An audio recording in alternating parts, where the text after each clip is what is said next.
Hello everyone, it's Darkseeker here again. Welcome to another video. Now, previously on my YouTube channel, I featured two different decks from the mean streets of Gadget-san, Jade Druid and Jade Shaman. Now, both of those decks were a lot of fun to play. Jade Shaman in particular proved effective with its AoEs, its lightning storms, its maelstrom portals, its feral spirits as taunts. Proved effective against an aggressive early meta from the mean streets of Gadget-san.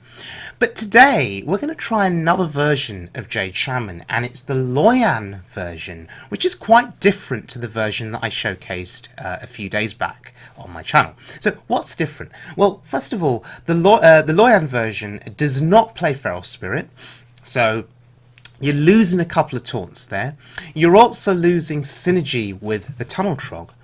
The Loyan version also does not play Lightning Storm, and that's really significant because against aggressive decks, Lightning Storm is an out. It's a way of getting control of the board and stopping the aggression. Loyan's deck instead plays cards like White Eyes. It is a 5/5 taunt, but then the Death Rattle means that he shuffles a 5-cost 10/10 into the deck, which also has taunt, which is really good against, well, aggro, I guess. But you know, it's shuffled into the deck, and you've got to draw that 5-cost 10/10, and that could take some time, so it's a bit slow. Ysera is in this deck. Why Ysera? I've had people comment on this in my friends list watching me play games, saying, "Why the hell would you play Ysera?" Well, no one expects it, so they play their AoEs, they play their entombs, they play their hexes, and they get rid of all of your big threats, your big minions, and then you're top decking to finish the game. Then you play Ysera, and they've got no answer to it because they've used their answers already. She's unexpected, so she can win games. Right, let's have a look at this deck in action at rank 14. Going up against a Warlock here, and we have the ideal start. Well, we have the Totem Golem. No Tunnel Trog to go with it. Very rarely do I draw the Tunnel Trog these days. But Totem Golem is one of the strongest 2-drops in the entire game. It's a 2-cost 3/4. And that is one of the strongest counters in the game to Totem Golem. A Doomsayer, which I can't kill. If I had one more mana, I could play my Claws and my Lightning Bolt, and I could trade in. That would be a 3-card investment to kill a Doomsayer. Oh well. Yes, I like Cabbage, good friend of mine. He ain't happy about it. And I'm saying, I'm just joking. I'm saying it's over. Yes, I've lost my 3/4 minions, so I've lost the board. He's got the initiative. It's over. No, it's not quite over yet. But oh, hello, Brown Bronzebeard. But Renolock, and this is a Renolock. At least I can make myself feel better by killing Bran here.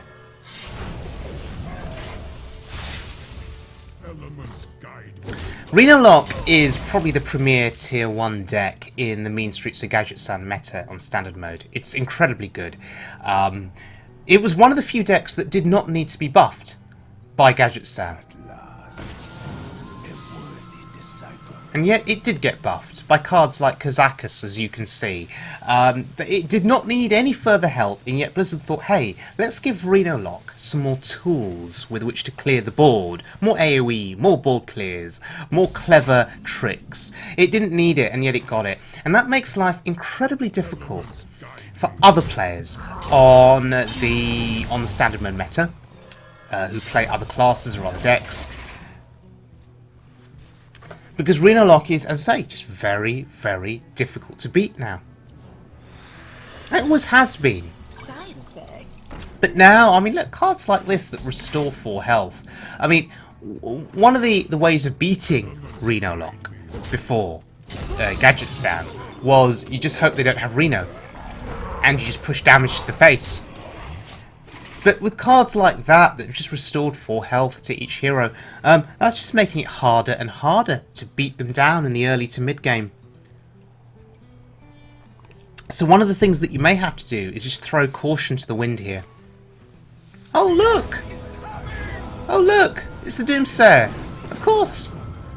So yeah, one of the things that you may have to do is throw caution to the wind and just fill your board and hope he doesn't have Reno. Hope he doesn't have big AoEs.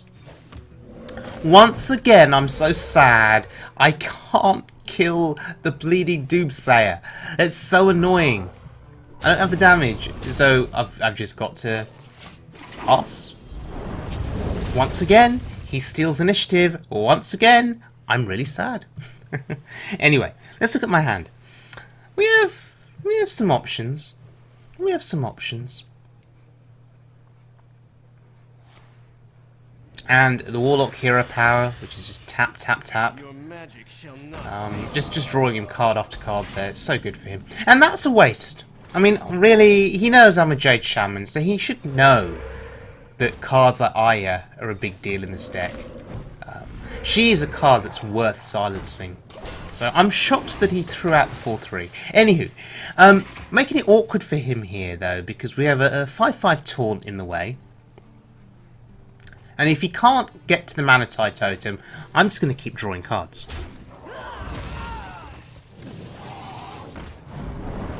Oh, look! More board clears. More bloody board clears. Yep, just what Renolock needed. Blizzard. Just what they needed. Okay. What do I do here?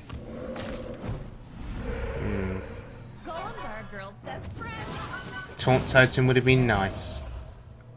Anyway. Just fill the board. See how he deals with this.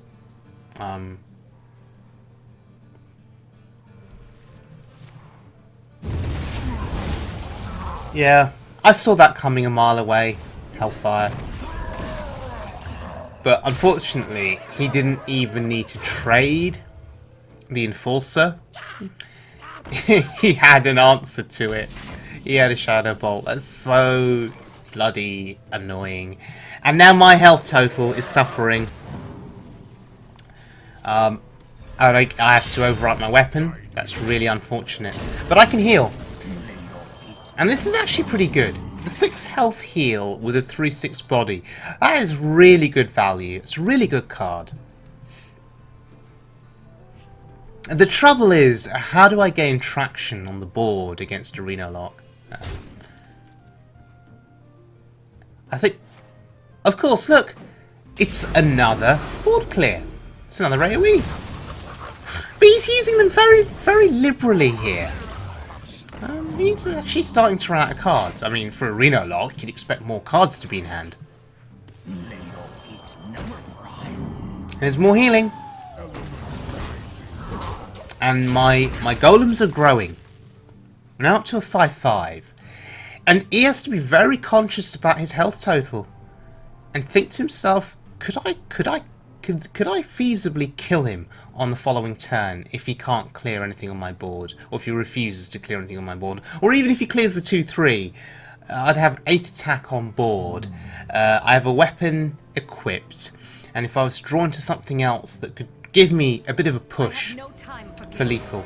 Sylvanas and Funnel Cakes. Okay, the Funnel Cakes guy and Sylvanas. Sylvanas is a problem. She has to go. Goodbye.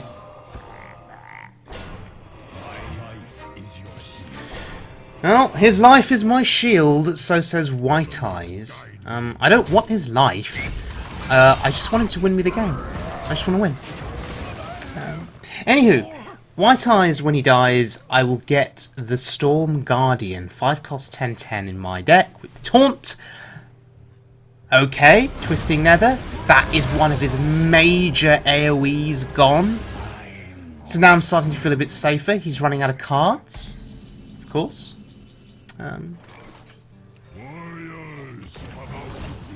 Look at the ramping up of those golems. A 6-6 now. How does he deal with it? We've just seen Twisting Nether. And I'm closing in slowly on a potential lethal now. Maybe over 2 turns. Soulfire? Demon Wrath? Oh wow, this guy's fitting in so many AoEs. Not that Demon Wrath would have mattered too much now because my golems are growing substantially. So, Jade Lightning. Perfect. That is a perfect. Absolutely perfect. And I've committed the Flame Tongue Totem because I've seen the Twisting Nether, and I'm saying, what do you have? The only thing I fear is Shadow Flame. But even then, if you Shadow Flame my board, it's probably going to be most of your turn. It's looking for Reno. Does he have Reno? So if he Renos, it's most of his turn taken up. If he Shadow Flames, it's most of his turn taken up, because he's got to play a minion and then Shadow Flame. And I can then top deck something decent to set me up for some kind of lethal at some point. Faceless Manipulator. So is he running Leroy with PO and Faceless? Well, so how much is he? He's fitting so much into his deck. I can't believe how much he fit in, but there we go. We pushed this Renolock to the limit, and we managed to come out on top. Pretty good. Okay, so this is a warrior now. We're moving on to our next game. This is a warrior. Now, I'll give you 2 guesses as to what kind of a warrior this is going to be. If you say control warrior, you'd be wrong. If you was to say pirate warrior, you'd also be wrong. Well, it is pirate warrior, but it's going to be pirate warrior, I think, with a twist. Let's see what happens. Oh, so there's a haha. There's Patches. He's trading for some reason. Okay. Did I win the game already? Was he traded? Oh. Board presence. Hello. That's actually pretty decent. I plan on hero powering a bit in this game. That's pretty decent. So, anyway, it's not Control Warrior. You think it's Pirate Warrior because you've seen the haha and Patches. But, no, and you still think it's Pirate Warrior because you've seen the Buccaneer. Oh, wow. So it's a Buccaneer that is just sitting there on its own. It's a very lonely Buccaneer. Well, this is where the hero power comes in. And so where the Squire can really go to work. Yes, the super duper Squire. So in my head I'm thinking, hey, Pirate Warrior, yeah? And I'm thinking, hey, I've got the advantage. I've got the board. There's a Fiery War Axe. There's another haha. Okay. He's trading. The fact that he's trading now is making me think, well, the fact that he's been playing defensively in this game is making me think, is this really Pirate Warrior? Is this really Pirate Warrior? Well, as you're about to see, it's his turn 4. And on turn 4, you play, go on. Oh, really? Hitting that 0-2? You play a Ravaging Ghoul. Aggressive Pirate Warrior. I don't think it plays a Ravaging Ghoul on turn 4 or on turn 3. So Ravaging Ghoul is quite a defensive card. So what is up with this warrior? Right? What is up with this warrior? And that double trade felt really bad, but I had to do it. So, okay, so now you're thinking, I've seen pirates, I've seen a Ravaging Ghoul, and there's a Twilight Guardian. What? It is Dragon Pirate Mid-Range Warrior. Yeah, that's quite a mouthful. And I have to hex it, right? The trouble with hexing it is, what else do I do? I can only hero power, and that's pretty awkward. Or I can hex and Maelstrom Portal just to get something on board, but it's awkward. Regardless, though, I have to hex it because I can't leave that on the board. I mean, I could have played Thing from Below, but then he'll just trade his face and the dragon into the Thing. The dragon survives. It's super awkward. And I'm saying to I like Cabbage there, I want to keep the Maelstrom Portal just in case. Because we've seen some aggressive pirates at the beginning of the game. Portal is very good at mopping up low health pirates. It's very good at doing that. And Loyan cut Lightning Storm from this deck for some reason, so Maelstrom Portal is my only AoE. So this is primarily a Dragon Warrior, primarily, because cards like Alexstrasza's Champion, Corcoran Elite, these are cards you often see in Dragon Warrior. So, primarily a Dragon Warrior masquerading as a Pirate Warrior at the beginning of the game. I think that's the best way of summarising it. So, instead of playing a pure aggro game, he's playing more of a mid-rangey game. Control the board, and play these value-based minions. That's interesting. So, options here are I can play the Thing from Below and the healing, or I can play my 7-drop, my Chieftain. It's a 5/5. Let's look at this, right? It's a 5/5 and a 3/3 versus the 5/5 and 3/6. That's the best way of looking at it. And I would argue that the Chieftain isn't the best play here because it's just a 5/5 and a 3/3, whereas the Thing from Below and the healer, that's a 5/5 and a 3/6 with 6 healing. That's pretty impressive. So that play has value written all over it. I'm up to 27. How does he hurt me now?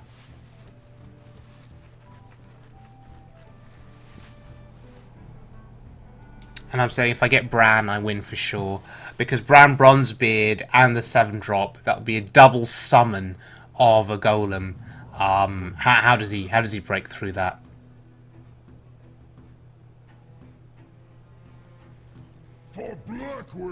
That's not going to do it. That's a 6 cost 6/6. Really? Yeah. And the double trade, which I was really happy with.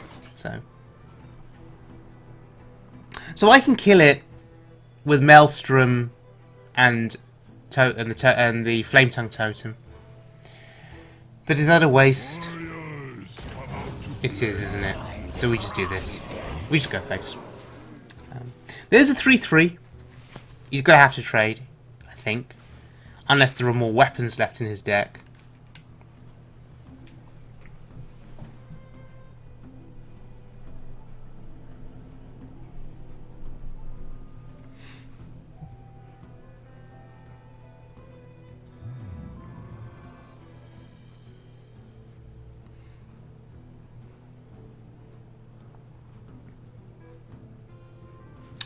He's really thinking about this. He's thinking hard about this. I don't blame him. Yeah, I don't blame him. And there's a pirate without the value. So now we saw at the start of the game we saw pirate cards which moved into dragon cards, and now we're seeing the pirate cards again. But he's not getting the value. So by mixing dragons and pirates in your deck, yeah, you run the risk of losing value. Which is why I'm supportive of the idea of just playing a Dragon Warrior or just playing a Pirate Warrior. Because, as I say, you're more likely to draw those cards that you need at the right time. So here, do I trade the 3/6 into the 6/3? Or do I... Or do I play Flame Tongue Totem, put the 5/5 into the 6/3, and put the 3/6 into the 3/4? This is fine. There is no reason for me to reveal the Flame Tongue Totem. White Eyes is pretty good here.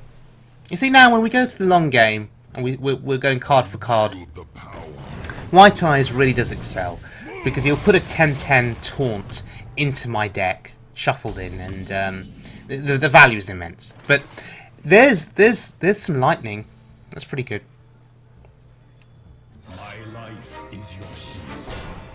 Oh yes, so White Eyes on the board. We're summoning more golems here. We are playing a value game here, and I'm just saying to I Like Cabbage, yeah, and the value game begins from this point on now. How does he outvalue me? No, he knows he can't. I don't blame him for conceding. And there's a bonus streak. Wow. So this Loyan Jade Shaman able to bonus streak. able to beat some of the better decks in the meta. And speaking of good decks in the meta, there's a priest in, well, what is the only kind of priest that's currently played in Standard? It's Dragon Priest, right? Now, I did ponder dumping one of the Tunnel Trogs in the hopes of getting a Totem Golem. Because I have a feeling I'm going to be quite sad in this game that it's just going to be Trog, and then no Overload cards. Because, of course, Loyan dumped Feral Spirit from this deck. There is no Feral Spirit. No, that's not a Totem Golem. So right now, I'm an Aggro Shaman. And I'm going face for 1. Which is useless, right? And I'm going to continue hitting face for 1. Yeah, I'm a watered down Aggro Shaman that couldn't find his Overload cards. I'm a sad Shaman. A sad, sad Shaman. Right. Okay. And that doesn't do anything for me. Spell Power Totem. Not yet, anyway. So, next turn, 4 mana. Okay, he's making, I guess, a smart choice there. So do I play my 4-drop, or do I play my Mana Tide? I need to draw cards, right? Which is why I'm going to play the Mana Tide. Some of you looking at that play would have said, no, no, no, no. Play on curve. Use your mana efficiently. But I'm going to gamble on the fact that he can't deal with the Mana Tide, because he only has a 1/3 on board. That's more threatening, but I can hex it.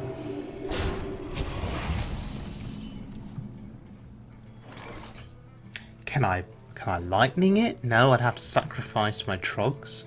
So hex is fine. Well, it's not fine. It's okay for what it is in this context, in this situation. I preferably want to save hex for some of the bigger dragons that are going to be coming, but it's fine. It was a 3/6 taunt, right? Well, Secret Agent coming through. That card is broken. That card is disgusting. That card is OP. He's getting to discover a card from my deck.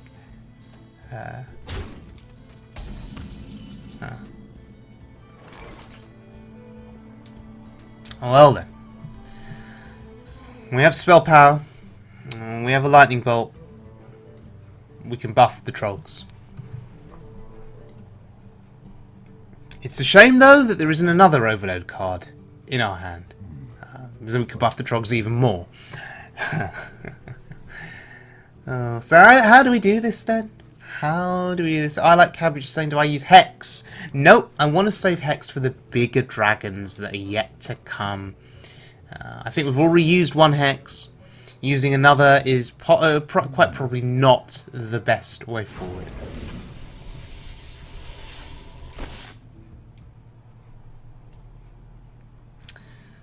So if I Drake here, I draw a card, right? But no, I mean, this is fine. Ish. And I'm actually using the bolts on a 1/3 because I'm trying to do everything in my power to protect the Mana Tide Totem and to protect the Tunnel Trog. Both are very important at this juncture. The Tunnel Trog is less important because I don't seem to have any Overload cards in my hand that can buff it, but okay. Now this is hilarious. He's really like, which one do I kill? Which one do I kill? I think in this context, he's going to kill the Trog.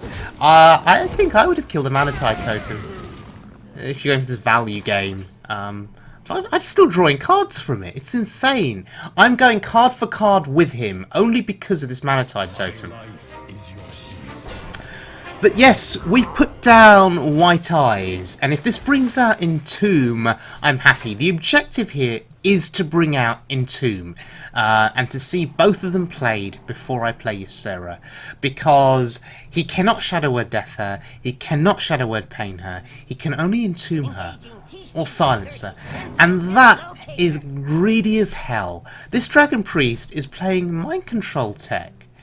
Unfreaking believable. Well, he got the worst one, so that's justice, right? And Shadow Word Pain on the Mana Tide. Okay, that's all right. That's all right. The Mana Tide did its job. It drew me a gazillion cards. It did its job. It's allowed me to keep up with the Priest. In fact, I'm outvaluing him in hand. I think I've got more. I think I've got more cards in hand than him at this juncture, and I'd argue that White Eyes on the board is pretty awesome here. So we can draw a card. That's really good, and we can just Maelstrom here. If we Maelstrom, we remove 2 minions. So there is an argument to say, well, maybe you want a slightly bigger enemy board for Maelstrom Portal. But no, the value there was pretty good. We got rid of 2 minions. The problem now, of course, is, I don't know, do they play it? Does Dragon Priest play Excavated Evil? I mean, even if it does, the Divine Shield gets allocated to the Drake. Yeah, it's still awkward for him. Holy Nova, still awkward. The Drake gets the Divine Shield. Yeah, having that 2-1 on board is so useful to get a Divine Shield. I wonder. Look at all these great cards in my hand. Oh, another secret agent coming through. Yeah, sure, steal something. I don't care. Aya, pretty good. Thing from below, pretty good. Yeah, Hex. We have all the options. Wow, he stole. Okay, right, no, that's fine. It's nothing new with that. No, he's already had that equipped. Okay, for some reason I thought he'd just equipped the Spirit Claws. No, he's had it equipped. Who's that? For 2 turns now. Don't know what's wrong with me. Anyway, we can clear that. We can clear it. We just need to see where the shield goes. Oh, pretty good. So the Divine Shield went on the Drake, that's what I was looking for, and now we flood. And now we flood, and now I say to him, deal with it. How are you going to deal with it? And it may also bring out Entomb. He may want to Entomb Aya. If he entombs Aya, that's fine too, because we've already had some value out of Aya on her battle cry. So I'm not terribly desperate at this point to take advantage of her death rattle. Okay. Bit of healing.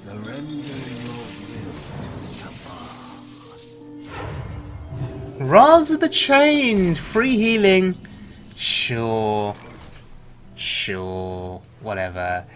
10, 12, 16. No.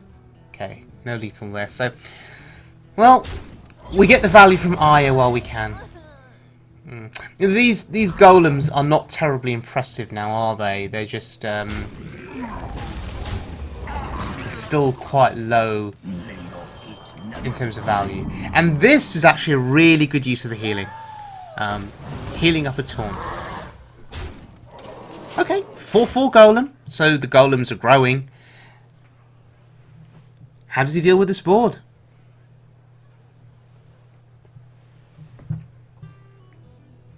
This isn't wild mode, so we can't light bomb the board.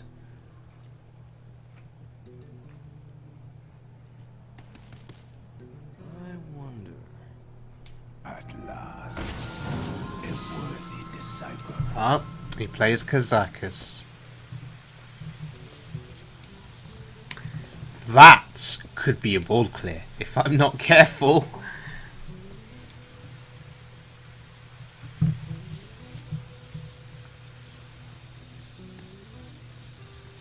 Well played.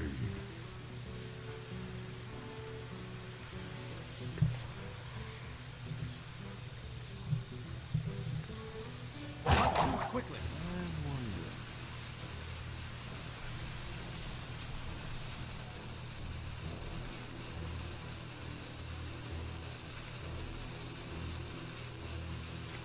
Right, so he gets his free healing. And that's it. Sure. So, 6, 9, 14... 18. It's not lethal, which is quite unfortunate.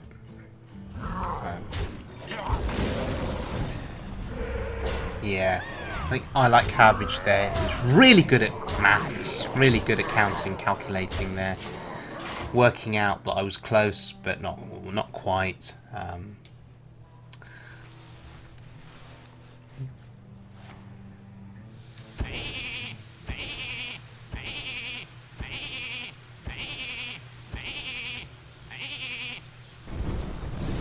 And that is ridiculous. Really? He turned my board into sheep. Ah, 7 sheep. Huh. Attack of the sheep.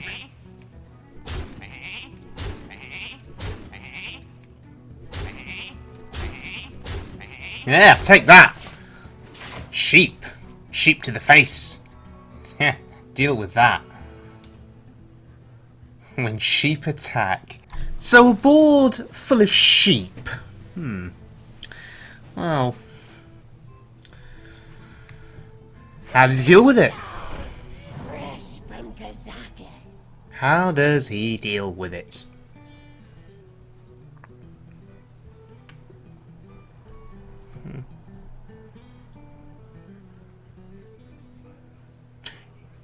Presuming he does deal with it, and I guess it's likely.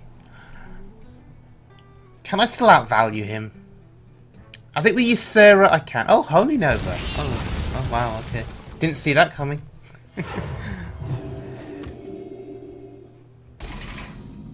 His health total is low. Hopefully I can find a way to leverage this now. The potential for a board flood is very real here. That's good. We keep the golem train going, and we flood to the best of our ability. So, yeah, there's a lot on board here that he needs to deal with his health total being what it is. He can heal for free for 2. That puts him to 10. But yeah, I've enough on board. I have enough on board to kill him, even with the healing. So, how does he do this? Okay, I forgot about that. Dragonfire potion, of course. Alright, he wants to seize initiative. We've seen this before with the Renolock, except the Renolock did this early in the game. The Dragon Priest is doing it late in the game. Okay. Well, maybe I just... Do I draw a card? Yeah, I do. Because I'm going to hex it, right? Seems like a waste of a hex, but here's what it's doing. It's ensuring that I get a Drake on board and that I keep a Drake on board. And that's really important because next turn I can use Spirit Claws to break through the taunt. And then I've got the potential of 4 to the face, although I've got to remember now that he's got free healing. 4 to the face in isolation doesn't mean very much. He'll just heal for 2, therefore negating 2 damage. Wow! Arcane missiles. Oh. Right, didn't kill it. So he's going to tank it. Okay. That's good. Huh. When's the last time you've seen a frog with more than 1 health? That's ridiculous. Okay, so it's all about value now. It's about valuing him on the board. This is pretty good. I can kill the frog. And we have a 6/6. So I'm doing what mid-range shaman does best. If you clear my board, I'll refill the board. Now there's only a certain number of times I can do that before I run out of cards in my hand, but I've refilled the board. How do you deal with it? There is enough on this board to kill him if he can't deal with it. So I like Cabbage. Do I win yet? How much longer is this game going to go on for? Okay, value town. More value. Okay. He's doing what a priest does best. Slowly taking back control. And the healing goes to his face, so that's 10 health. What is that? 3, 5. If I roll spell power, 6. Nope. It's not enough to kill him, is it? Or is it? No.